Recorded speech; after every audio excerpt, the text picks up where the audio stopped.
The UN was born in the ashes of war, isn't it, 1945, with the logic that to save future generations from the scourge of war, isn't it? So the recognition is that a peacekeeping is central to the work of the United Nations system. Peacekeeping under a Chapter 6 mandate. What does Chapter 6 mean? Peacekeepers who are mostly military observers who are not armed. So that's part of the foundation. There are many things foundational, but I said I'm giving you the ASG news headlights, right? So just at the top, top-notch issues. But we'll learn something from Liberia. We'll learn something from Sierra Leone. Sometimes you have to enforce the peace. So we'll move to Chapter 7, where peacekeepers, particularly when they are threatened or when vulnerable populations are threatened, you can engage in active peace enforcement. We saw that in South Sudan in 2013 also as well. Now, we are at a moment where in many conflict contexts, there's actually no peace to keep. So here's the charter that talks about Chapter 6 and Chapter 7 peacekeeping. Here's a recognition that peacekeeping is based on a peace settlement. There's going to be a peace agreement. When you have a peace agreement, it outlines the process going forward. Public sector reform, accountability for human rights violations, political dialogue, constitution making, all of those. We're in a context where there's no peace to keep. And yet, the global community is trying to find answers. So the Security Council can pass a resolution on peacekeeping, like Eastern DRC. But when it fails, who do you blame? You don't need to answer, you can answer for yourselves. And then the logic for 1945 was about an international financial architecture where those with the resources are helping those who don't have, isn't it? So the post-World War II architecture was based on the experience of the Marshall Plan for the reconstruction of Europe. And building on that successful reconstruction of Europe, we had OECD DAC on development coordination to pool resources for how you coordinate development. We created the Bretton Woods institutions, the World Bank, the IMF, and then subsequently we created the IDA. But the challenge now is that those mechanisms came with an assumption. We're the global north, we have the resources, you are poor, you are indigent, we're going to help you. So the UN of today, the conversations for today is the architecture of 1945 speaks to a different world of 2025. And because it speaks to a different world, we need to revisit that architecture. That's why I was very happy with the way Professor Zanago framed the question, the continuous role. I might even say the evolving role of the United Nations system. And all of the development paradigms that have followed since then. How many of you remember the MDGs? Some of you were not born before then, I know. So the MDGs had how many goals? 7. Somebody was saying 8, somebody was saying, you're not sure. You're not sure. Come on, did you prepare for today's conversation? Okay, you go find out. But the logic of the MDGs was that the global north had the resources, had the capacity, had the skills. We will transfer. We will help you grow so that you can be like us. We will transfer resources. Now, the same global north, the problems we have in the global south might not manifest at the national level in the global north, but they do manifest at the subnational level. Have you heard of a guy called Philip Alston? He used to be special rapporteur on poverty. Go check Philip Alston's report on poverty in the UK and poverty in the United States. So that transformation from MDGs to SDGs recognizes the universality of the challenges of development, that they manifest at different levels of society. And therefore, each and every one of us have an obligation to work together to address them. Have you heard of Flint in Michigan, where people drink water that is so bad, it's polluted by lead, in a developed society? That's unbelievable. So clearly the logic of international development is globalization, from global to local, and that each and every one of us experiences these same challenges at the same time. I will come back to the question of ODA and its implications and the logic of trade and investment where we are today. So in this first framing of the issues, my one remark to you is that How we then see our role as a UN, it's something that many of us talk about. So I say to many of our colleagues that those of us who work in the United Nations system do not have a country of origin. That our country of origin are the countries in which we work. For the 5 years I was in Kyrgyzstan, Central Asia, I didn't speak a word of Kyrgyz. I didn't speak a word of Russian, except, of course, after I had taken some shots of vodka, my Russian improved.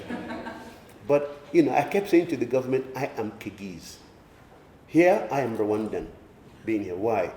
Because our mandate, our objectives, our commitment is the national aspiration, is the national agenda. We don't have any other agenda except that of the national authorities and their constituents.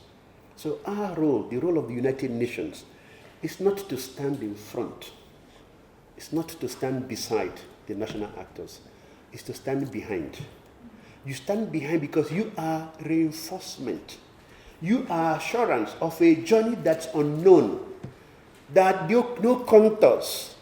National development does not have a template. The template is constructed and developed in that journey by the national stakeholders and their government. You construct a pathway that works for you. So because it's unknown, the role of the UN is to give you a comparative experience. Some of my colleagues are here. They go on their computer, they will give you an example of how 146 countries or 60 countries address an issue, will make it available to you. It's your decision.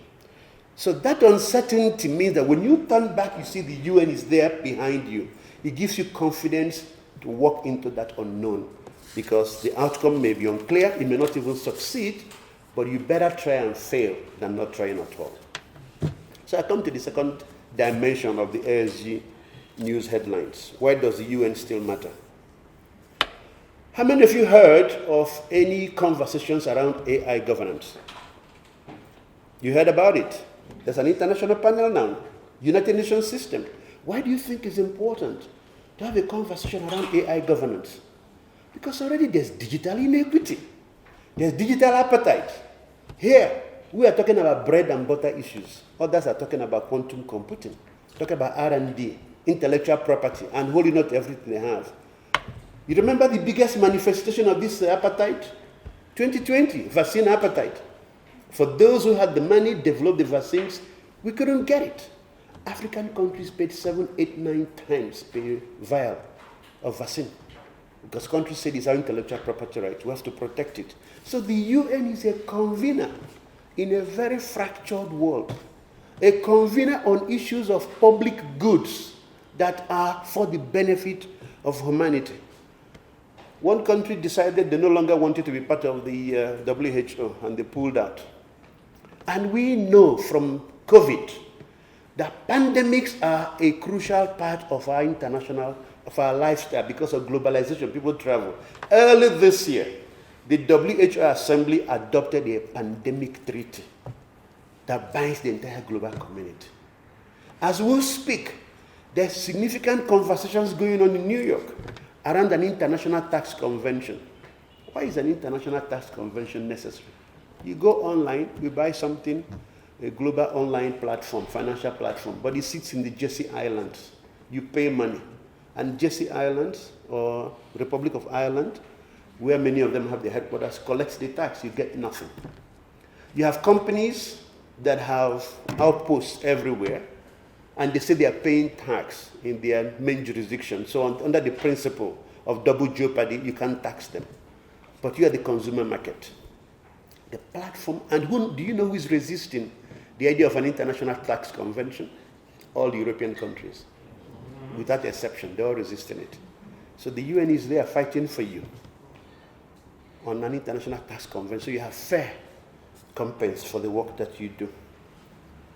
Students like yourselves, in 2019, from the Pacific region, students of law, they looked at the global environment. Some of them are losing the graves of their family members and ancestors because of erosion.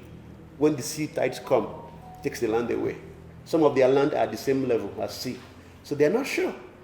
Like places like Palau, Vanuatu, and the others, that those countries will survive 20 years from now. So the students came together and said, we must do something. And they decided to organize and start speaking to the Pacific Islanders Forum of Heads of State Over a 4-year period of campaigning by the students, different platforms writing letters, the leadership embraced it. In 2023, it was adopted by the UN General Assembly as a unanimous resolution by consensus. It hasn't happened in decades for the General Assembly to adopt something like that by consensus. Why did he have to go to the General Assembly? Because they needed a reference to the International Court of Justice. They said that what you do, polluting your environment, is a human rights issue. My right to life, my right to pursuit of happiness, my right to economic opportunities, my right to my culture in my communities.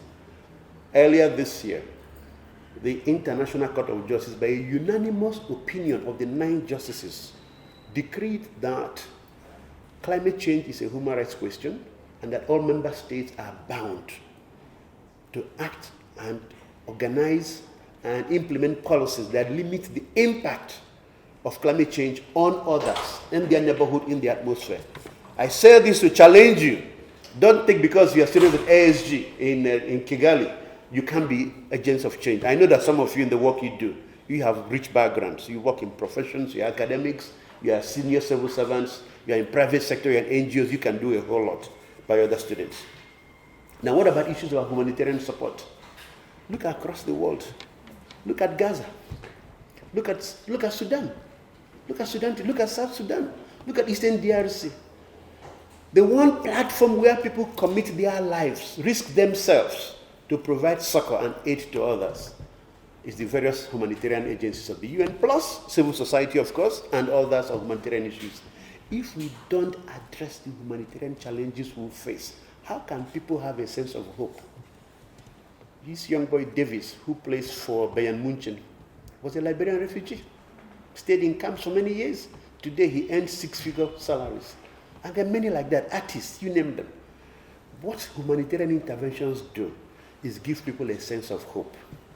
No matter your condition of life today, no matter the impecuniosity to which you are subjected, tomorrow could be better. I can elaborate on all of this in many ways.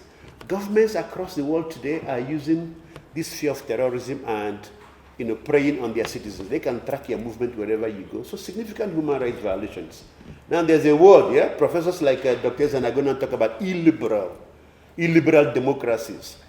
Governments are using the instruments of the state. Instead of being protectors of their citizens, they are the ones attacking the citizens. And yet, Universal Declaration of Human Rights, supposed to be a protection for everybody. The Universal Declaration was a fundamental linchpin for the anti-colonial struggle in Africa. That's what we looked up to. Our fathers looked up to it as the inspiration for the work they do. And the idea of multilateralism is that it's through collective action. We're in this together. It's about global solidarity. And unfortunately, what you see is in this complex world we are in today, where many actors believe that might is right, our world is fracturing, and so peace and security is challenged. And yet, where is that platform where we see come together to discuss? Is the United Nations system. Then I come to the concluding reflections on my ASG news headlines, because, we don't have the time. The international financial architecture. So let's look at the road ahead. International financial architecture was not constructed for Africa. They were constructed for Europe, building on the Marshall Plan. And the greatest example is in your voting rights. The IMF says that the voting rights of members is dependent on the size of their economies. That determines the voting rights you have. Do you know the truth? The economies have changed. The economic weighting has changed. Many countries from the global south are just as strong economically as countries in the global north. And you look at the indices, the 10 biggest economies 10 years from now will only include the United States from Europe. 10 years from now, the 10 biggest economies in the world will only include the United States. So if you follow the IMF rules, China is supposed to have 17% voting rights in the IMF. Today, it has 6%. Europe, all of Europe combined, the economic weight is 17% just like China. But today, Europe has 26% voting rights. And they oppose changing those rules. So that architecture doesn't work for us. What about the cost of capital to borrow money? Risk perception, that's what it's called. Your countries are so risky because what happens in a neighboring country is used to judge your own country. when there are no issues connected to a country. So that's why the African Union is talking about a credit risk agency for the African Union. Long overdue, because we have been having that conversation for more than a decade right now. After COVID, the Secretary General made a proposal on special drawing right. Special drawing right is to enable countries to address the immediate problems that they face. But your special drawing right is equal to how much money you're contributing to the institution. So African countries with the most need had the least access to the money. And European countries with the least need had access to hundreds of millions of dollars. And the discourse today is about, well, since you have access to most money, can you agree to put it in a trust, some additional fund that's given to those who need it? Why don't you just talk about changing the paradigms? You change the paradigms, change the weighting for where there's a need, that's where the money should go to. And the fact that today, we have now to rethink our global development. Guys, no country develops on ODA. For those of you who come from countries where your leadership spends all their time jumping up when donors say jump, running after donors, no country in the world develops on ODA.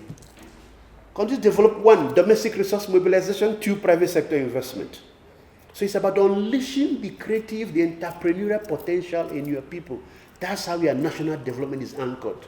So our economies have evolved from socialist type economies because many of our leaders assumed that state command of the economy is what makes the change happen, isn't it? So now we've come to the point where they need to let go, but some of them are afraid to let go. So you have countries where we say we have a private sector, but they're all supply side driven on state contracts and state patronage. And you have to unleash all of those. But where are these conversations happening? They are happening in platforms that the UN system is helping to organize and to orchestrate. My brother sitting here is deputy representative for UNDP in Zambia. Part of the work they do for the government of Zambia is the analytics and the opportunity and the evidence that investing in private sector helps you make transformation. My sister here came from UNDP Nigeria. She's here with us for a couple of months. Well, our work in the United Nations system here in Rwanda is to provide the evidence and the analysis, to do the triangulation, do the convening that brings multiple actors together to create a different vision of your country and your world. And where donors want to bring money, thank them for what they are bringing, but never construct your future only on the basis of what they bring. It's only a contribution. But work on transforming your systems, your taxation systems. Tax to GDP ratio in the average African country is between 12 and 14%. Some, like Rwanda, 15%. Globally, it's 25, 26%. If you can't collect your taxes, how can you save any money? How can you finance your development? Today, the biggest challenge we face is that in our societies, there's no domestic savings. You know the implications when you don't have domestic savings? Cost of credit, even in your local banks, are high. It's not just that you're borrowing from the international market. In the local market, it's too high because you don't have domestic savings. Why is it we don't have domestic savings? Well, we have too many families. So if a family has 6, 7 children, they can't save. They keep borrowing month to month. So the whole idea of demographics is important. But the logic of demographics is not just about having small family sizes. It's about training the kids, giving them education. So they become productive members of the workforce. So they pay taxes, you increase their revenue, but they save some of their economy. So these are the big challenges we're having in the continent. The question of electricity.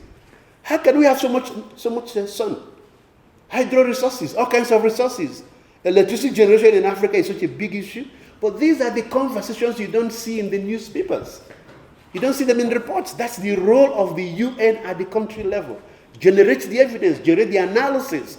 When people make assessments about the UN, they look at the peace and security pillar because of the inability of the Security Council to rise up and do its work. I want to conclude by just speaking on one issue that between Professor Al-Sharif and my colleagues, we started talking about the question of governance and why this issue is very important to us. Because governance is actually about value systems.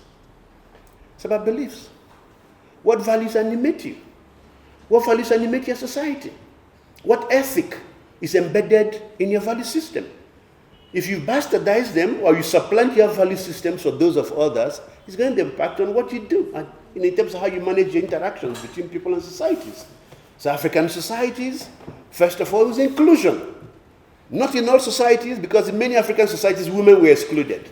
But broadly, African society was about inclusion, it was about participation, it was about representation. It's not the electoral democracy we see today, where you have constitutions without a culture of constitutionalism.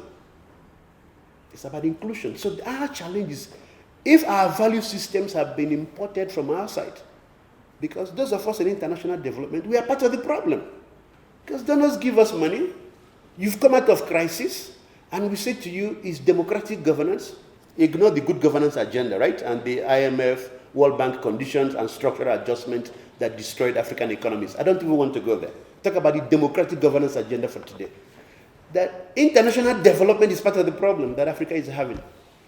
Because we are doing a template culture where we take projects and processes that are suitable for a different society. Their lived experience, we are importing them into our own context.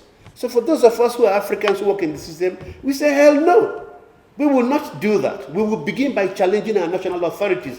Can you begin by a fundamental reconceptualization of your value system? What do you stand for? What do you believe in? Does your society believe in stealing money? No African society does. In African society, if you stole money, there's a punishment. Why is it difficult to translate that to the formal public space? We have different institutions that played an important role in our governing. Why are we not using them in creating a governance architecture? You have systems for elections in Africa, for representativity. And don't let anybody tell you that unless you organize multi-party elections, that's the way to go. Construct a process that speaks to your lived experience in your country. But the principles don't change. It doesn't matter the system you have. Participation, inclusion, representation, voice, these are the principles. If you construct your system and use your principles, be ready to defend them. You think Japan practices Western democracy? It doesn't. You think Korea practices Western democracy? They don't. Japan practices Japanese democracy. Korea practices Korean democracy. Where is your Moroccan democracy? Where is your Nigerian democracy? Where is your Ghanaian democracy that speaks to the needs of Ghana and the challenges? That's why for some of us, ASG is important. What you study is meaningless if you can't conceptualize it within a framework of an African value system. The technocratic elements are important, but what underpins the technocratic element is your value proposition, the belief system. You're doing it for ourselves, for our society, for Africa, for change and transformation to happen. And we will hold each other accountable. And we will punish those who don't believe in that system.